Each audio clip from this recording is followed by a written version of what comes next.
everybody, it's Cathy Underwood here with Sonic the Cat. Hello! And today we're talking children's mental health as my cat runs off.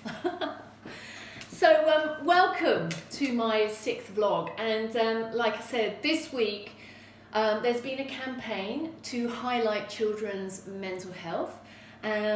Fantastic, we all need to do more to assist our young people with their health and well-being and to help them regulate their moods and emotions.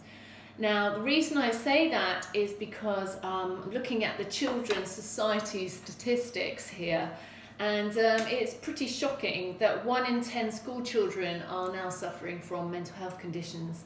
75% have a mental health condition by the age of 18. Mental health is now the largest cause of disability in the UK, can you believe it? And the average wait for treatment in this country, can you guess how long that is? 1 year? No. 3 years? No. Guess what? It's 10 years. I mean, that's unbelievable, 10 years to wait for treatment for a mental health condition. So, even more reason for us to look at ways to explain and assist and support our young people with their mental health. So we need to, obviously address the problem, the concerns, but offer lots and lots of different tools from a very early age to assist with their mental health. Now, early intervention is obviously key, but we can start at any point in their lives.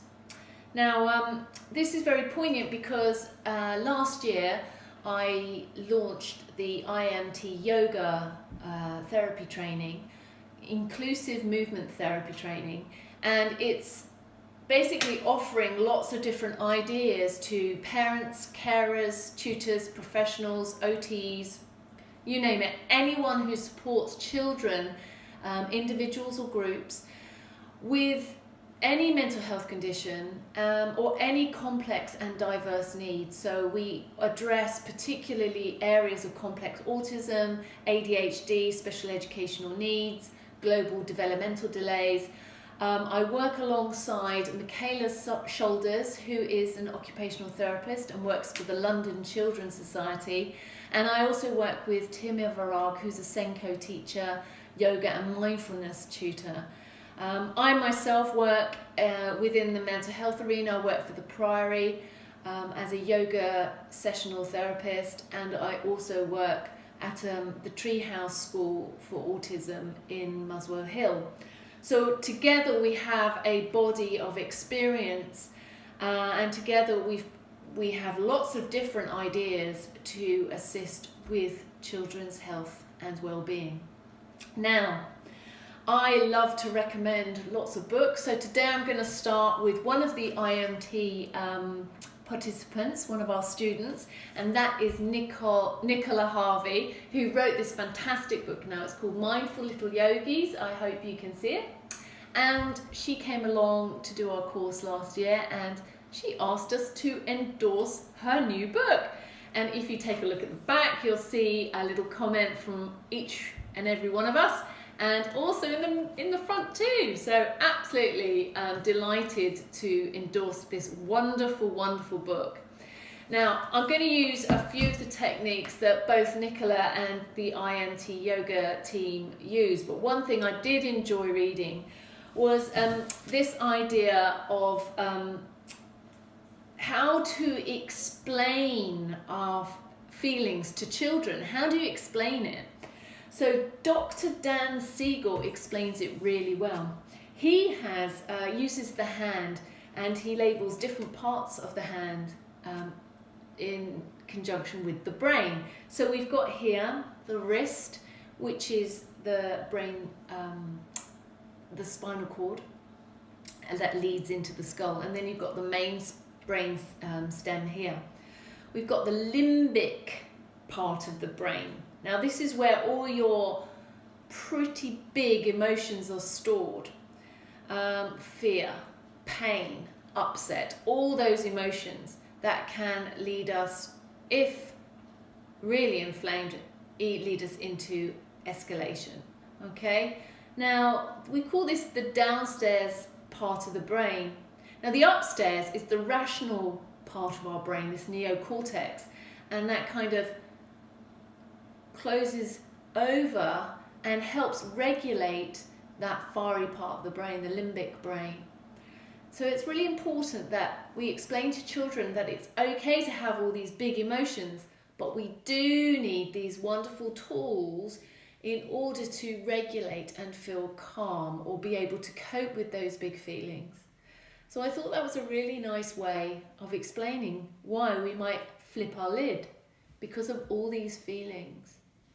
So what tools can we use? Well, the first thing in yoga is the breath. Another great thing that's come out of Harvard is a paper which talks about the sympathetic and the parasympathetic nervous system and how a breathing exercise, controlled conscious breathing for 3 minutes, can really help regulate our mood and behaviour.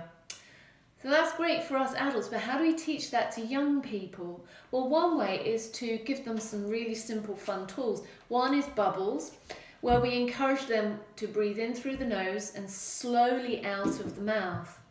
That comes into play when we do have extreme feelings and extreme emotions. We can then talk our young people through some breathing techniques that they've been practicing. So imagine you're blowing bubbles. Slow breath in through your nose and slower breath out through your mouth.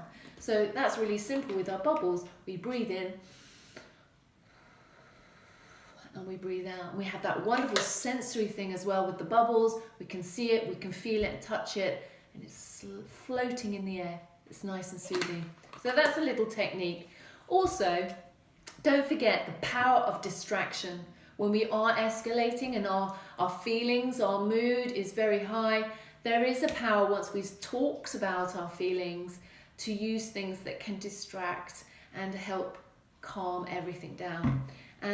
Visual things are very important. Things like soft scarves, you can blow them. They move, they're gentle, they're soft to touch. We can have fun with them too. We can blow them off our heads or blow them in the air. So that's quite good too. And of course, nice gentle movement can help. But get this, something that Michaela sent me from the London Children's Society is the idea that that 7 minutes of high intensity exercise can release dopamine, which is the hormone that makes us feel good really, and it's very soothing as well. So running on the spot really fast or jumping up and down in the room, doing frog jumps or some squats or something, this might be more appealing for our older children and teenagers. So it's good to do that, but it's also really good to offer and counterbalance that with some nice deep stretches, lifting the rib cage, mindfully slowly lowering down, taking some nice steady stretches forward over our legs, just complementing the high intensity with some nice low relaxing breathing exercises and stretches so you get a nice balance. But the last thing we're going to talk about that is really important is the need to talk. Now, I'm a mother of 2 teenage boys, and talking is not something perhaps they want to share things with their mum, maybe even with their dad. So it's good to create a neutral space. If you can create a space and invite your teenagers in and say, listen, I'm not going to scold you, I'm not going to punish you, I'm not going to get angry. I'm coming into this space when you need to talk to me, and maybe you have a code word with one another, I don't know, I need a bit of talk time, I need to share something with you, and then you say, okay, this is neutral, I'm going to listen without judgment, without expectation, I'm just going to be your listening ear. That can sometimes really help. And if you have a very strong family member who's a good role model or a very good friend of the family who can do the same, then sometimes that's good too. Okay, now the other thing is perhaps writing. making a journal. Some teenagers like writing, some kids don't. So maybe we flip it again, and we talk about the positive things, the joyful things in your life. Now this is my happy jar, and what you can do is you can take a little bit of paper, and every now and then you just write down things that you've really enjoyed in the day or in the week. So for example, I had real joy because everyone ate my dinner the other day. Now I'm not a brilliant cook, but that gave me immense joy. I spent time, I cooked that dinner and everyone ate it and everyone was pleased. So I'd write that down, put it in my happy jar. My teenage boys might write, had a great day at school, or out with my friends on a Friday night, really lovely sleepover, put it in the jar. Maybe they write things that are a little bit more personal, like, I felt joy in my heart when I hugged my mum. Like that, I'd like to read that one. I really had a laugh because I said a funny joke. Or anyway, everything into the jar, and then at the end of the year, you can open it up and you can have fun reading them back to one another. It's really nice. So these are just a few ideas, and you know, I'm sure you've got lots too, and I'd love to hear from you and hear what they might be. So please leave your messages for me. I love hearing from you, and I hope these vlogs really help. Also, in April we are holding some days where you can come along and learn some of these techniques if you're interested. So watch out for the IMT yoga dates, which will be coming out soon. But in the meantime, I wish you a really peaceful, lovely week with you and your loved ones, and I will look forward to speaking with you next Sunday. Om Shanti.